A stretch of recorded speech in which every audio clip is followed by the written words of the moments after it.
They gave my room to my sister's new boyfriend and said, "He's more family than you." I said, "All right, enjoy the mold behind the wall," and moved out. A month later, I hadn't even made it through the front door before I knew something was off. My mom was sitting at the kitchen counter, sipping her coffee like she'd been rehearsing for this moment. My dad was on the couch, pretending to scroll through his phone, but his shoulders were too stiff to be casual. And then there was my sister, Heather, leaning in the doorway to the living room with that tight, smug smile she used when she thought she'd won something. I had my duffel bag still slung over my shoulder, the same one I'd used all through college. I hadn't even unpacked my degree yet, literally or emotionally. All I wanted was to drop my stuff in my room, take a hot shower, and figure out my next move without the pressure of rent. But my mom broke the silence. "Don't go upstairs," she said, setting her mug down without looking at me. I paused, confused. "What?" "That room's taken now," she said, waving her hand like it was no big deal. "You can use the couch or—" She didn't finish that sentence. Just let the implication hang there like stale smoke. Heather stepped in, arms crossed, and delivered the line that still rings in my head. "We gave your room to Jeremy. He's more family than you." Jeremy. As in her boyfriend of 3 months. A guy I'd never even met. I blinked at her, waiting for someone to crack a smile, say it was a joke. But the punchline never came. My dad didn't even look up from his phone. Just muttered, "Yeah, maybe it's better this way." That was the first real sign. That moment where I realized this wasn't some awkward misunderstanding. This was something else. Something planned. And it was just the beginning. I didn't scream. I didn't argue. I didn't even raise my voice. I just stood there for a second, duffel bag still weighing down my shoulder, and stared at them like strangers. Because that's what they felt like now, strangers who shared my DNA but not my sense of loyalty. Heather looked satisfied. She thought she'd won something. Maybe space. Maybe control. Maybe just a victory she could Instagram later in some passive-aggressive post about choosing your tribe. I walked upstairs anyway. My dad grunted something as I passed him, but I didn't care enough to listen. My old room, the one I painted navy blue when I was 15 and plastered with posters of bands I never stopped loving, was different. The bed was made with sheets I didn't recognize. There were 2 pairs of boots by the closet. A backpack I didn't own. And a faint scent of body spray I instantly hated. Jeremy's stuff was already there. He'd moved in. I didn't touch anything. Just walked over to the corner where my old closet used to creak open slightly at the bottom. I knelt down and placed my hand against the wall behind it, the one I knew better than anyone. The one where, 3 years ago, I discovered something that could have burned the whole house down. Black mold. Hidden and sprawling, buried inside that wall like a secret nobody wanted to pay to fix. I told them about it back then. Showed them the photos, the rot, the decay curling like tendrils through the drywall. They told me to stop being dramatic. Said it was probably just dust. I sealed it myself. Gloves, bleach, caulk. Watched DIY videos for 2 days straight. I sealed it not for me, but for them. Because I knew no one else would. And now? Now Jeremy could have it. I stood up, walked out, and came back down the stairs slow, careful not to slam anything. My mom looked up from her coffee, eyes following me as I grabbed my laptop, a few hoodies, my toothbrush, and the charger I always kept plugged into the kitchen outlet. "Where are you going?" she asked finally. I zipped the duffel closed. Looked at her. Then at Heather. Then, finally, at my dad, who hadn't said one word since the news was dropped. I shrugged the bag onto my shoulder. "All right," I said evenly. "Enjoy the mold behind the wall." And I walked out. I didn't cry. I didn't even feel angry, at least not in that raw, explosive way people expect. What I felt was clean. Sharp. Like something inside me had finally been cut loose. The sun had barely set by the time I reached Marcus's place. He lived across town in a small 2-bedroom apartment above a laundromat. Nothing fancy, but the lights always worked, and his couch didn't come with conditions. We'd known each other since freshman year, bonded over bad coffee and worse roommates, and somehow stayed close even after graduation. He opened the door in his socks and a worn hoodie. "Took you long enough," he said, stepping aside like he'd been expecting me. I dropped my bag just inside the door. "You got space?" He smirked. "Always." "You bringing drama too, or just your clothes?" "Just the essentials," I said. He didn't ask questions. That's the thing I've always appreciated about Marcus. He never made me explain what people should already know was wrong. I crashed on the couch that night, a half-warmed slice of pizza in one hand and a job board open on my laptop. It wasn't glamorous. The cushions sagged in the middle, the ceiling creaked whenever the neighbor walked too hard, and his cat had decided my backpack was her new perch. But I could breathe. No one was telling me I owed them space. Or family. Or rent in the form of silence. Over the next few days I got to work. I wasn't going to let this break me. I sent out resumes like clockwork. Reached out to old classmates. Set up interviews. Marcus even helped me tweak my resume. He'd always been the organized one between us. By the end of the week, I'd found a part-time gig doing IT support for a small tech firm and a roommate situation with one of Marcus's coworkers, Nate. Clean place, shared utilities, no nonsense. I signed the lease within 3 days. Just like that, I was back on my feet. One night, as we sat on the fire escape watching the traffic below, Marcus asked, "You going to tell them where you are?" I shook my head. "They never asked?" It happened exactly 31 days later. I remember because I was eating leftover Thai and watching some documentary Marcus swore would change my life when my phone lit up on the coffee table. I didn't recognize the number at first. Just a local area code. I let it ring. Then it rang again, same number. Then again, but this time it was my mom's. Then Heather's. Then the house number I hadn't seen on my screen in years. Something was wrong. I didn't pick up. I just stared at the screen, the way you do when something ugly is crawling out of the past and trying to wrap its hands around your neck. A voicemail came in. Then another. And another. Until I had 7. Curiosity got the better of me, and I hit play. My mother's voice, urgent. "Please call us back. It's about the room. About Jeremy. He's not feeling well and something's wrong with the walls." Click. Next voicemail, this time my dad. "I don't know what the hell you did in that room, but it smells like rot. The whole place reeks. Jeremy's having breathing issues.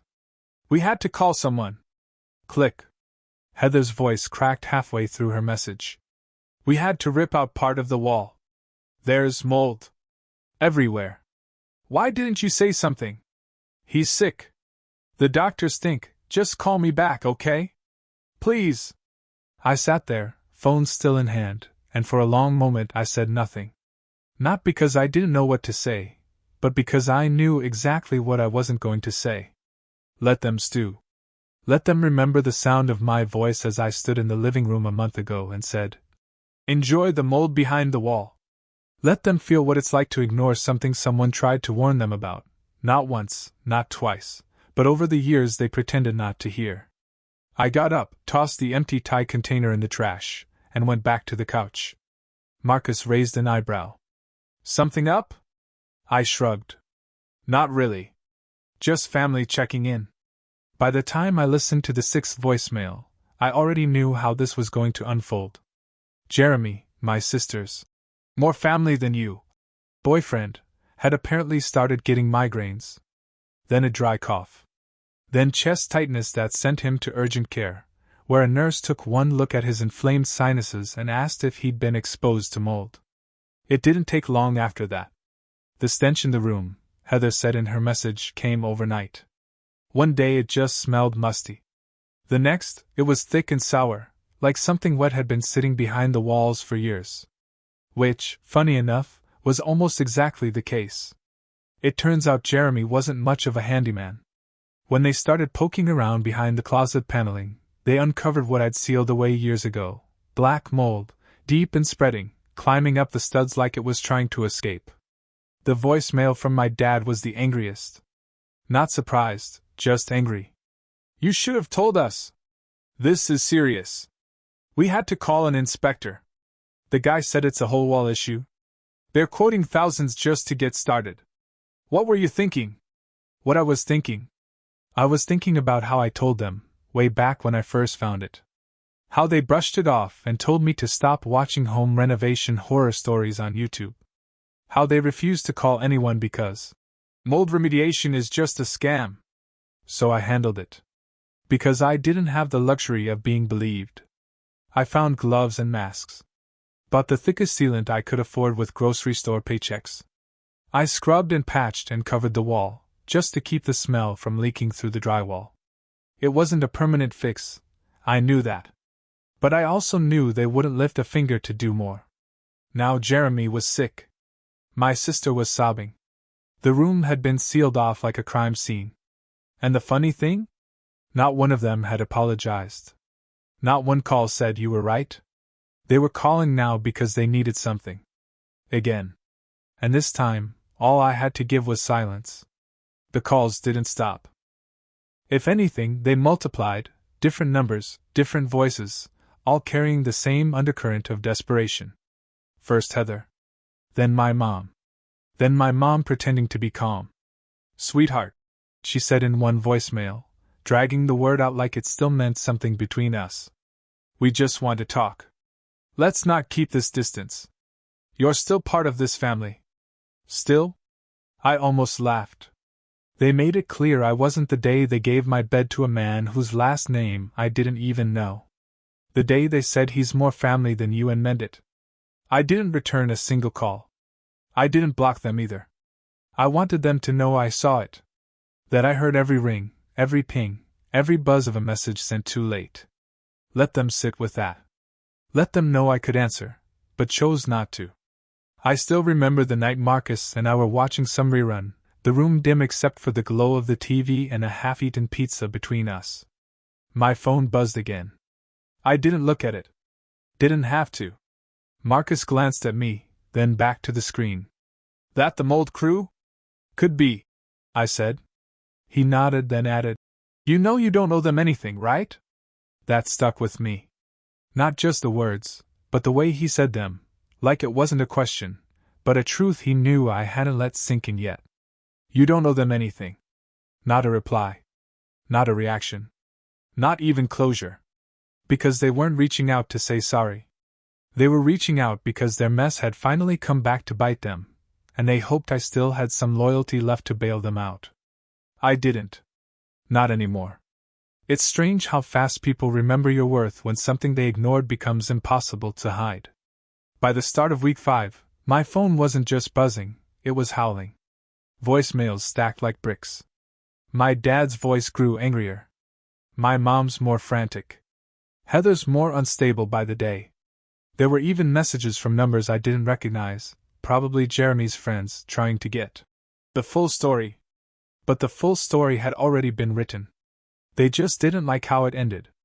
I finally listened to one of the later voicemails one night, while folding laundry. It was from Heather, her voice raw and tired.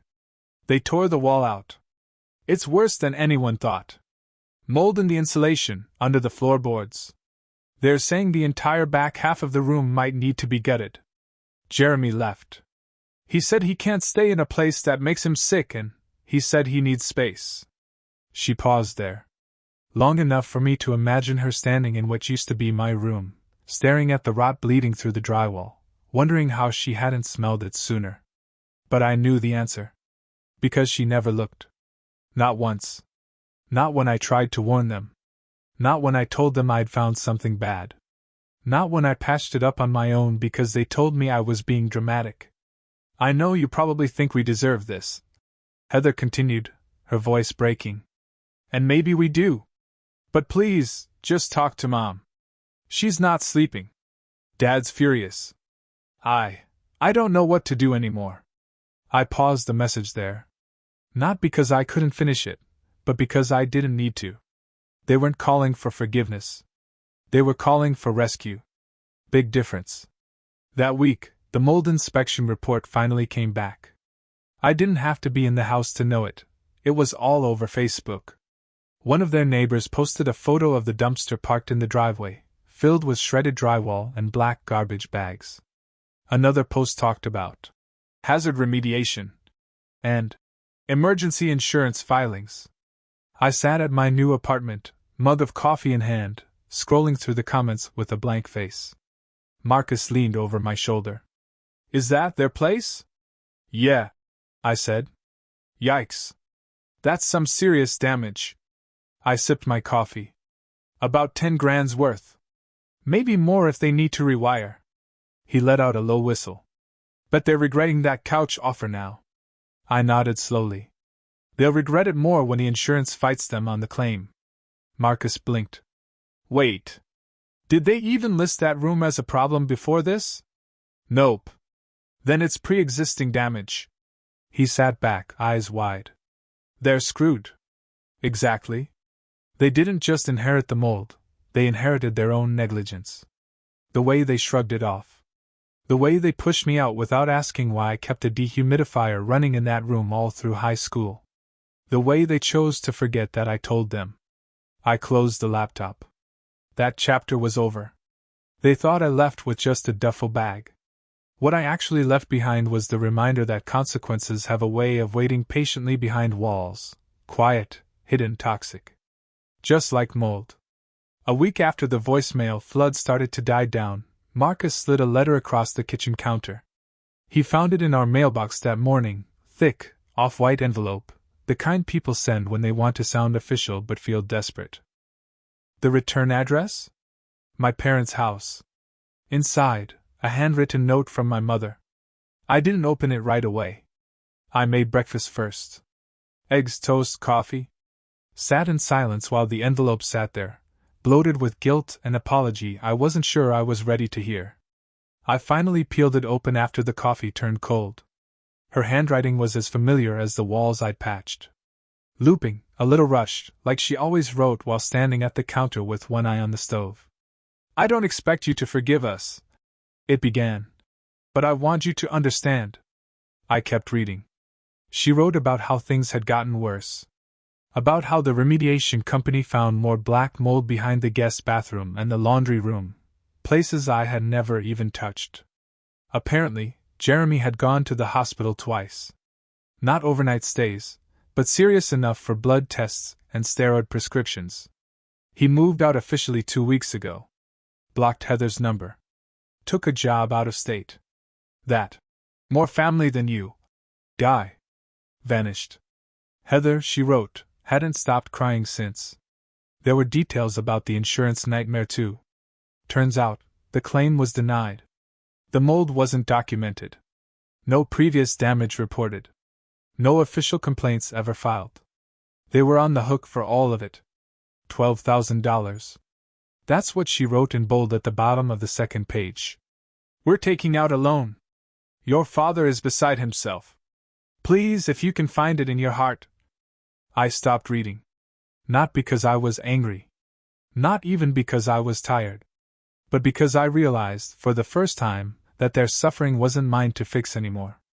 And honestly, it never had been. I thought of all the times I tried to be the quiet son. The low-maintenance one. The one who didn't ask for much. The one who cleaned up problems before they spread. And I remembered how often that went unseen. Or worse, dismissed. They never noticed the work, only the silence. Until the silence became deafening. Until the walls they ignored began to rot. Until the person they pushed out became the only one who had ever tried to hold the house together. Marcus walked in as I was folding the letter shut. "You good?" I nodded. "They wrote me a letter." He tilted his head. "Like apology letter or please bail us out letter?" "Both." He sat down. "So what are you gonna do?" I slid the envelope into the drawer with a quiet click. "Nothing." He waited, but I didn't offer more. I didn't need to. He got it. Later that night, I got another call. My mom again. I didn't answer, but I played the voicemail out of morbid curiosity. "We miss you," she said. "Things haven't been the same since you left. I know you feel like we failed you. Maybe we did. But we're still your family." Family? That word again. The same word they used when they gave my room away like it was a spare chair. When they looked me in the eye and said he's more family than you. When they told me to sleep on the couch in my own home. Funny how people reach for the word family only when they realize they've used everything else up. A week passed. Then 2. No new letters. Fewer calls. The silence I had waited so long to feel, the silence I earned, finally settled in like a warm fog. It didn't feel like revenge. It felt like peace. I started a new job the same week the contractor, apparently, gutted the entire back half of my parents' second floor. Heather moved into the guest room. My dad stayed downstairs because the mold smell gave him headaches. They tried selling furniture to cover part of the repair bill, some of which, ironically, used to be mine. Every now and then, I'd scroll through the local Facebook groups and see the aftershocks of the mess. One post asked if anyone had a good mold remediation team. Another offered. Gently used bedroom furniture, must go ASAP. Their neighbors started talking. Someone even posted a before and after of the house, back when it was charming and tidy. And now, a heap of trash bags and exposed insulation stacked under blue tarp. Not once did I feel guilty. They didn't just inherit mold. They inherited consequences. They inherited the weight of every decision they made while pretending I was temporary. One night, Marcus and I were sitting on the fire escape again. Same view. Same faint smell of laundromat bleach rising from the vents below. He said, "You ever think you'll go back? Talk to them?" I didn't answer right away. Instead, I took a sip from the bottle between us and watched the headlights trail down the street like quiet, fleeting ghosts. Then I said, "There's nothing to go back to." It wasn't bitterness. Just fact. My room? Gone. Given away like a favor. My trust? Molded over. My voice? Ignored until it cost them something. Let them sit with that. Let them remember the kid they called less family now lives somewhere he chose, with people who listen. People who understand the value of space, physical, emotional, and otherwise. I still have the envelope from my mom, by the way. Still folded, still tucked away in the drawer with the coffee filters and extra pens. Not because I plan to answer it, but because every now and then I take it out and remind myself exactly why I left.